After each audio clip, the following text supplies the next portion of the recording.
Now we're going to look at power flow more generally when I have just a generalized impedance, so not necessarily just a resistor, so any combination of R's, L's, and C's. So in general, we talk about, so with an impedance here, so I say I have an impedance that has a particular impedance magnitude and a particular angle, right? So we write that impedance as a phasor, saying it has a particular magnitude and a particular angle. And we know that there's three special cases. So over here on the left, I say, well, that load could be an inductive load, in which case I know that Z equals J omega L, which in the complex plane, right, is a vector that points straight up 90 degrees. So I can say that that guy can be written as omega L with an angle of 90. Okay, that's another way to write it. Now for a capacitor, I said Z equals 1 over J omega C, which is also negative J times 1 over omega C, which means that that guy points straight down, or I can say that he is 1 over omega C with an angle of negative 90 degrees. And if I have just a pure resistor, it's obviously R with an angle of 0 degrees. Okay, so we just want to remember our basic impedance relationships and say, well, what happens with power in these different cases? So this guy over here was pretty clear. For him, for the resistor, P of T was always greater than 0, and the average power was some positive value, all right, which was basically directly related to the peak value of the voltage times the peak value of the current. Now, what happens if we have something more like an inductor or a capacitor? Well, in the case of an inductor, right, so I have, so Z is omega L with an angle of 90 degrees, or J omega L. So by phasor analysis, I can always try to figure out what the current is in this system simply by saying that the voltage phasor is equal to I times Z, right? So this is just basically a statement of Ohm's law, right? So in this particular case, that means that if I want to solve for the current phasor would be the voltage phasor divided by the impedance phasor, okay? So what does that mean? That means that the magnitude of I is equal to the magnitude of V divided by the magnitude of Z, okay? So in this particular case, that's going to be V peak divided by omega L, okay?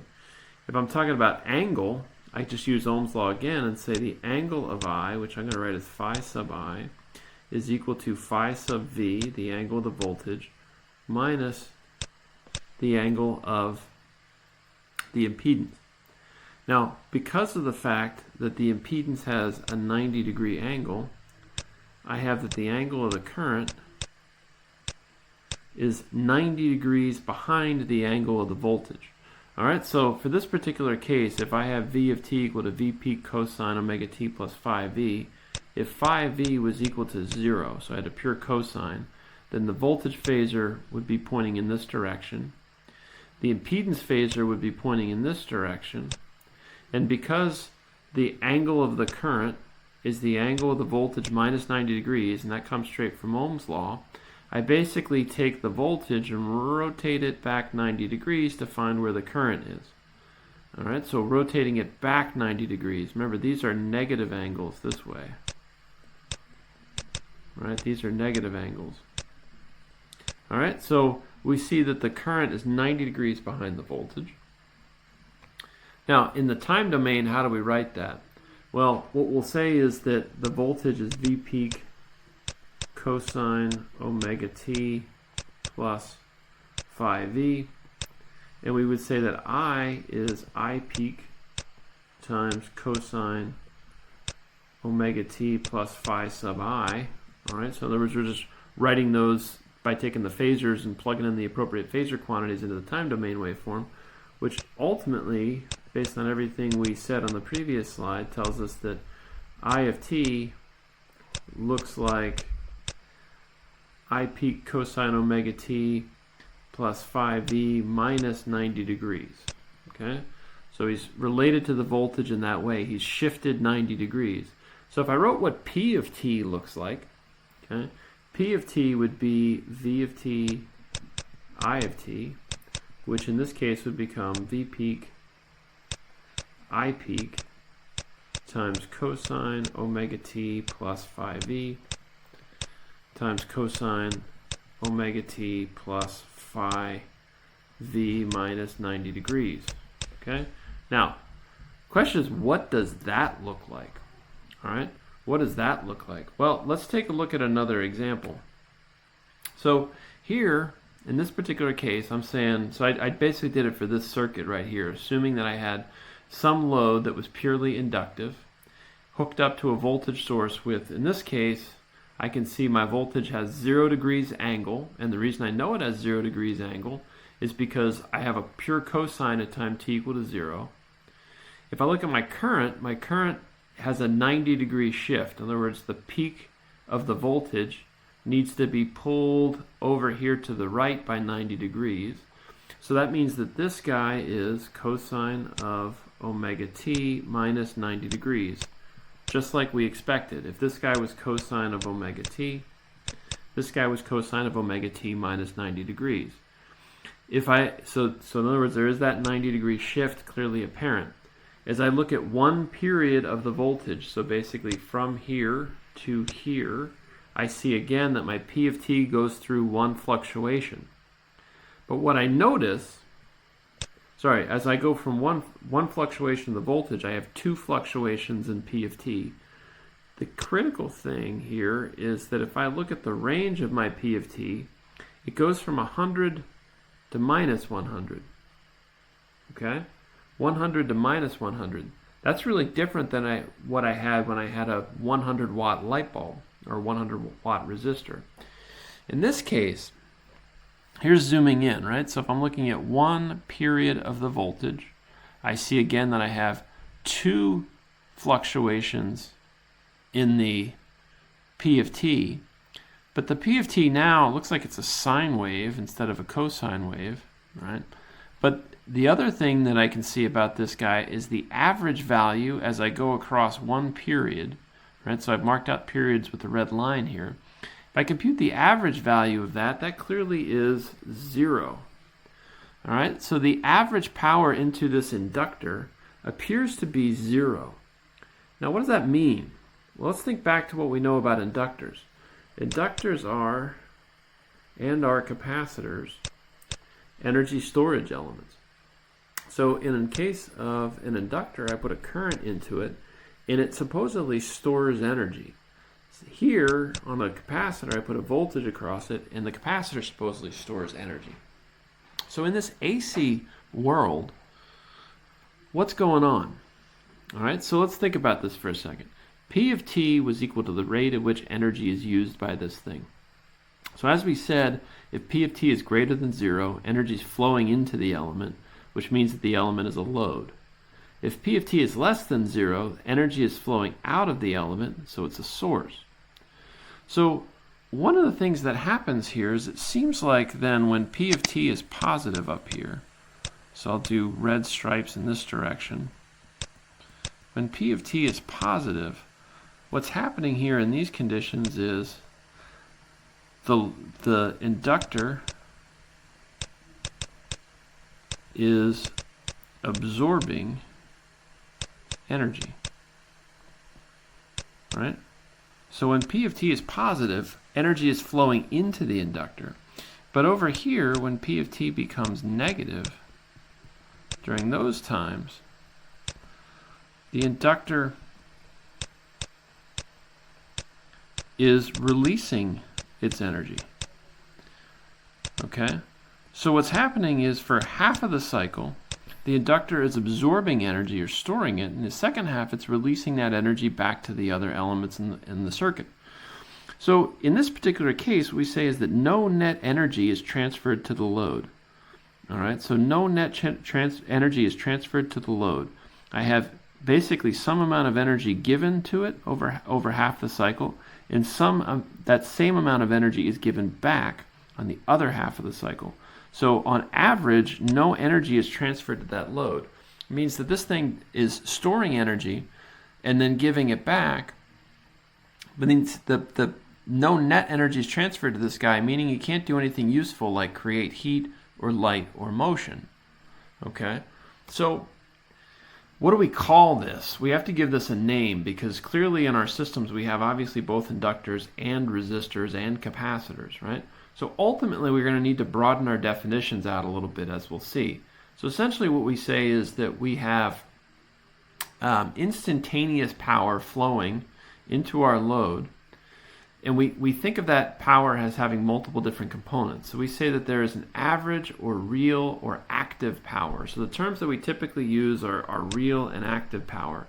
And that's the portion of P of T that represents the net transfer of energy into the load. This energy goes into useful work. So in other words, heat, right, like in an oven or a light bulb, or so light, right, or motion in the case of a motor, right? That average power goes into something useful. Reactive power is a portion of P of T that represents stored energy. And the important thing is that that stored energy also returns to the source each cycle. So as we said, half the time when P of T is positive, right, we have energy going into the inductor, and the other half of the time that energy is going back to the source. So on average, there is no net energy transfer to this element, okay? But there is a net transfer of energy, on average, to a resistor, okay? So in general, let's kind of back this up and say I have a generalized load with some impedance Z and some angle. So we looked at it previously for an inductor. So in the general case, we say V peak cosine omega t plus phi v. I represent that as a phasor that I'm going to call V peak with an angle phi v. And I'm going to say that the corresponding current that flows is I peak with an angle phi I. And the load, we'll say, has some impedance given by some magnitude and some angle phi sub z. Okay? By Ohm's law, we always know that V equals I times Z. Okay? Always. So that means that phi sub V has to be equal to phi sub I plus phi sub Z. Right? That is just simply stating the fact that if I have two complex numbers multiplied, their angle is the sum of their two angles. Okay? So the way I'll write that is I'll say that there has to be some relationship, and very often we'll say that phi sub Z, we'll write this like this, is got to be phi sub V minus phi sub I. So it's just a rewriting of what Ohm's law tells us. So let's look at this in this particular case, right? So if let's say the way I've drawn this, I say this guy has a 30-degree angle. So my impedance Z, my phi sub Z, has an angle of 30 degrees. And my voltage clearly has an angle of 0 degrees. So where would my current be? Well, if I use my Ohm's law relationship, I see that phi sub I has to be equal to phi sub V minus phi sub Z. So in this case, I would have 0 degrees minus 30 degrees. So the current better be at minus 30 degrees. Okay? So I see those sort of key relationships between the phasors. Now, what's the instantaneous power in this particular case? Well, the instantaneous power is just V peak cosine omega t plus phi v times I peak cosine omega t plus phi sub I. Now, if I take that becomes, I have to do some trig identities, and really I have to do ultimately two trig identities to identify the following formula. Okay? P of t has basically three terms to it. This guy right here, which we see is constant. In other words, there is no time dependence. Right? There's no t terms in here. V peak I peak over 2 times the cosine of the angle between the voltage and the current. This guy over here has the same, I'm going to write it this way. This is a time varying term. Okay? In other words, this guy does depend on time, but I notice that his amplitude looks really similar to this constant value. All right, so this is sometimes we call a twice or 2x frequency term. And we've seen that previously, that our powers always have a constant term plus something that's varying at twice the frequency. And then I have this other 2x frequency term. And this term has a different amplitude. This term's amplitude depends on the sign of the angle between the voltage and the current. But it also clearly is time dependent. Okay? So this allows us from here, we're going to make a couple of definitions. Okay? Essentially what I'm going to do is the real power or active power is going to be defined as this constant value over here. All right? That guy is V peak I peak over 2 times cosine of the angle between the current and the voltage. This is what we typically talk about when we say, well, I have a 100-watt light bulb or I have a 1,000-watt motor. Okay? This real power is the term that we typically use for that. Now, the amplitude of this term over here, okay, is sometimes called the reactive power. And that's the part that relates to the energy storage component, so the inductance or capacitance of the load. And that guy is given by sort of V peak I peak over 2 again, but he's then multiplied by the sine of the angle between the voltage and the current. So if I go back to this instantaneous power expression that I had before, basically I see that P of t is always equal to a constant real power plus a real power times cosine 2 omega t plus Q times sine 2 omega t. So one thing I guess I didn't say here is this reactive power is sometimes called Q. All right? So we have P and Q. Now, let's look at some examples here. All right? So let's say I've got 3 different cases. One with a pure resistor, case 2 with a pure inductor, and case 3 where I have an R and an L in series. So in that case, I would have R plus j omega L. Okay? Would be my load. In each of the cases, I'm going to assume that the magnitude of the impedance is 144 degrees, and I'm just going to, 144 ohms, and then I'm going to change the angle. Okay? So, let's say I go with a pure resistor. Okay? So if I have a pure resistor, it better be the case. So in all of my cases, I should say that. In all of my cases, I'm going to say that my voltage that I'm dealing with is going to be 120 times the square root of 2 with an angle of 0 degrees. So that means that I'm looking at a sine wave like this, right? Or cosine wave like this, with a peak value of 120 times the square root of 2, or about 169 volts. Okay, in all my cases. All right, so I say 120 square root of 2 with an angle of 0 is my voltage.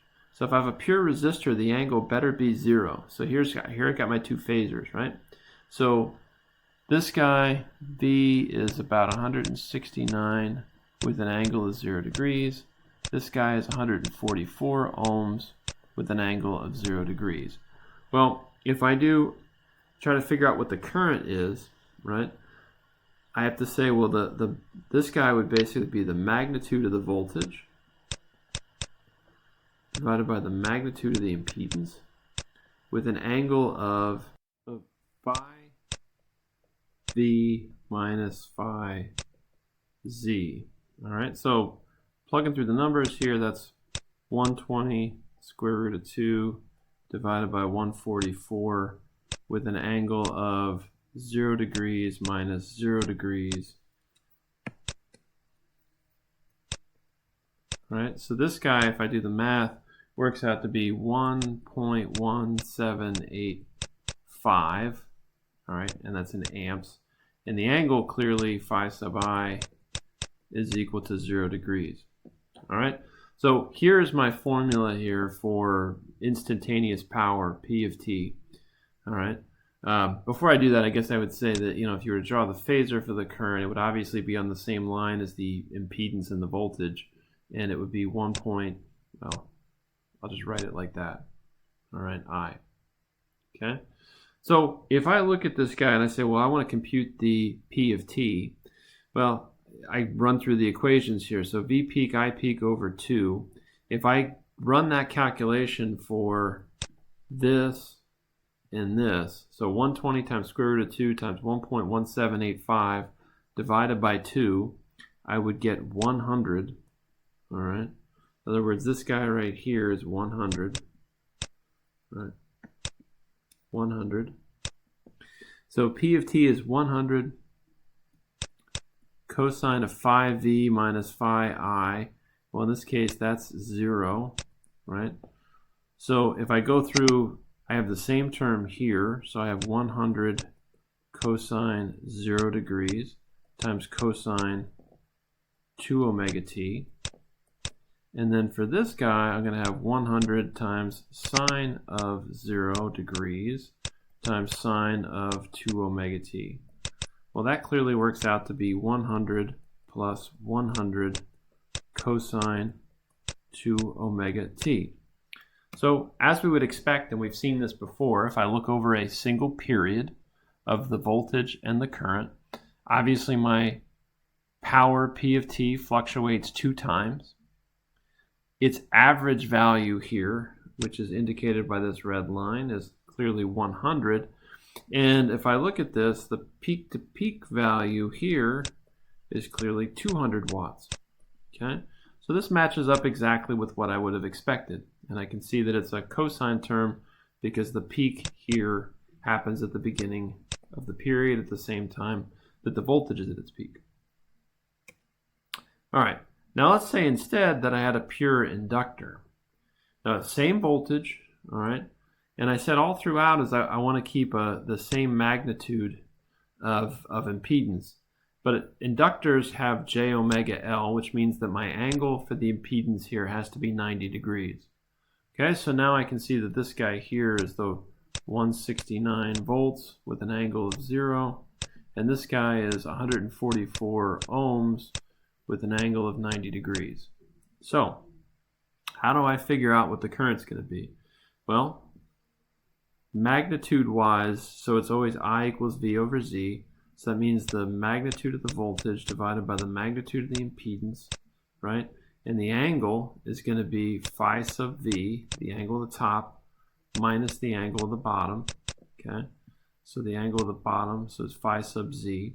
So again, 120 times square root of 2 with the same magnitude is going to be just like it was for the resistor. So 1.1785 amps, okay, with an angle of 0 degrees minus 90 degrees. So I can see that the magnitude of I is the same as it was before, 1.1785 amps. And now the angle of it, phi sub I, is negative 90 degrees. Okay, negative 90 degrees. So in that case, I would be down here. All right, and it's obviously much smaller than Z and V, right? Because these are much smaller amplitude. All right, so in this case, we're going to talk more about this later, but that means that this current is lagging. I have to move backwards from the voltage to the current. So the current is lagging the voltage. So if I run through my P of t expression right here, I say that my P of t is equal to V peak I peak over 2 times cosine phi V minus phi I. So we've said before that this value here is 100, not 1,000. I keep wanting to write 1,000. So I have 100 times cosine of phi V minus phi I. So that's 0 minus 90, like that. And then I have this term, so that's 100 times cosine of phi V minus phi I, which is again minus 90, times cosine 2 omega t. Then I have this term here. This is again 100. So plus 100 times the sine of phi V minus phi I. So sine of that is phi V is 0, phi I is minus 90. So that becomes, so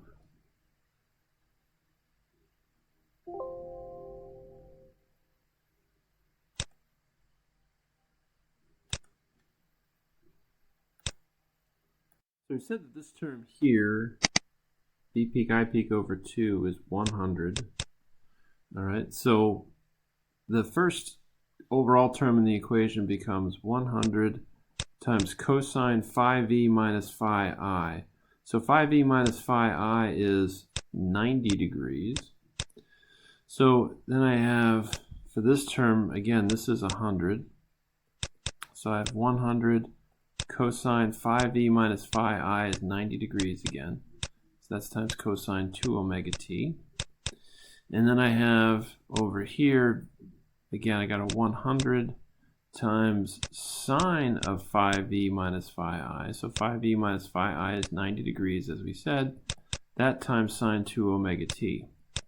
So as we see, cosine of 90 is 0. So that term goes away. That term goes away. And this term over here, sine of 90 is just 100. So we say 100 sine 2 omega t. So we say this guy has no average, but he's pulsating around 0 with an amplitude of 100. So we've looked at this before, right? So here's one period. I got the voltage on top, the current on the middle. What I can see is that the voltage is leading the current, as we said, right? Because the voltage has its peak first, and then I see the peak of the current 90 degrees later, right? If I look at my power, it has, again, 0 average. The peak value is 100. The bottom peak value is negative 100. So this guy has got a 200 variation, right? And it looks like a sine wave, and it fluctuates sort of twice in a period, okay? Just as we've sort of said before. And again, for part of the time, energy is being stored in the inductor. Other part of the time, the energy is leaving the inductor. All right, now let's look at a more typical case, which is to say that we have some amount of resistance and some amount of inductance. And that can happen with capacitance as well. Keep it simple for now. All right, so if I have R plus j omega L, one thing I should see with R plus j omega L is that somewhere, that means that my impedance must be somewhere up here in the first quadrant, right? Because I have a positive real part and a positive imaginary part. That's got to be in that first quadrant. In this case, I've chosen a situation where the angle of Z is 45 degrees, okay?